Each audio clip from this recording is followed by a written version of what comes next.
Hello दोस्तों, तो आज के इस वीडियो में हम लोग पढ़ने वाले हैं क्लास 10th संस्कृत के पाठ एक मंगलम के बारे में। किस पाठ के बारे में? मंगलम पाठ के बारे में। ठीक है, तो चलिए शुरू करते हैं।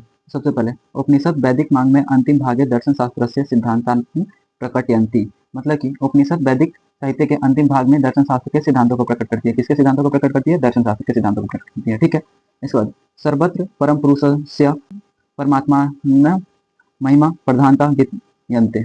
मतलब कि हर एक जगह परम पुरुष परमात्मा का महिमा का गीत गाया जाता है। ठीक है, इसके बाद तीन परमात्मा न जगत व्याप्त मनुशासित शास्त्री। मतलब कि परमात्मा के द्वारा पूरा जगत व्याप्त और अनुशासित है। क्या है? व्याप्त और अनुशासित। इसके बाद स एव सर्वेशम तपसाम परम लक्ष्यम। सभी तपस्या का परम लक्ष्य उनको पाना है। ठीक है, इसके बाद अस्मिन पाठे परंपरा उपनिषदाम पदात्मक पंच मंत्र संकलित संति। मतलब कि इस पाठ में कुल 5 मंत्र संकलित है। कितने मंत्र? 5 मंत्र संकलित है। ठीक है, तो चलिए हम 5। तो सबसे पहले है हिरण्यमेन पात्रेन वाला मंत्र। तो अगर आपके परीक्षा में पूछा जाएगा हिरण्यमेन पात्रेन वाला मंत्र है, ये कहाँ से लिया गया है? तो वाक्योपनिषद से। ठीक है, मतलब समझते हैं।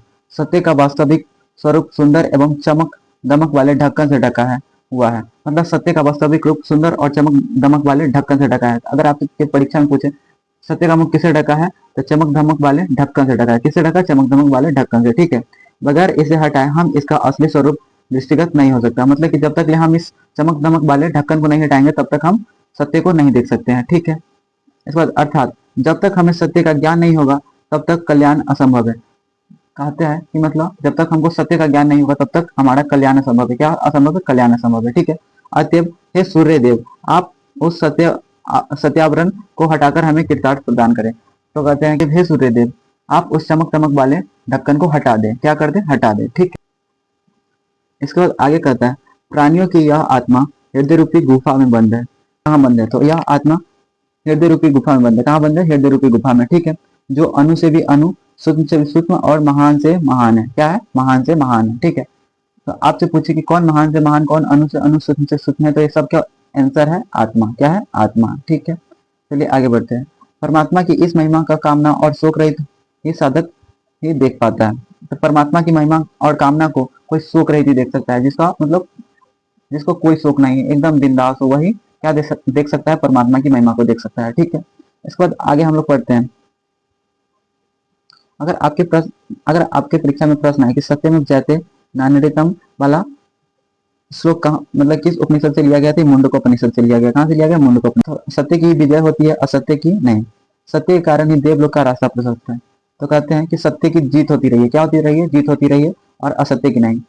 सत्य के कारण ही देवलोक का रास्ता प्रशस्त है। मतलब कि सत्य के कारण ही किसका रास्ता प्रशस्त है? देवलोक का रास्ता प्रशस्त है। ठीक है, इसके बाद आगे पढ़ते हैं। इसी के माध्यम से आप काम ऋषिगण सत्य के निकट पहुंचते हैं जहाँ सत्य का कोश है।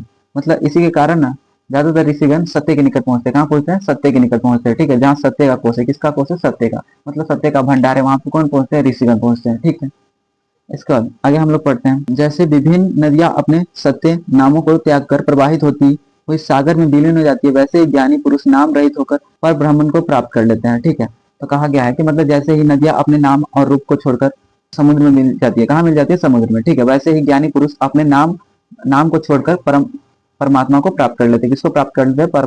परमात्मा को। ठीक है, इसके बाद आगे हम लोग पढ़ते हैं।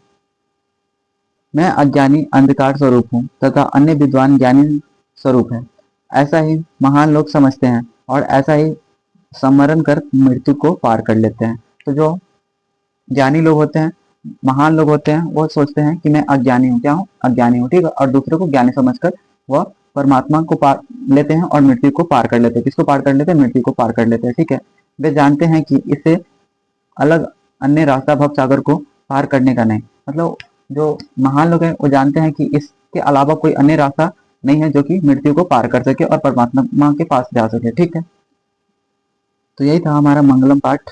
तो अगले वीडियो में हम इसका ऑब्जेक्टिव करेंगे। ठीक है, मिलते हैं नेक्स्ट वीडियो में। अगर वीडियो अच्छा लगा हो तो वीडियो को लाइक और चैनल को सब्सक्राइब और छोटा सा कमेंट जरूर करें।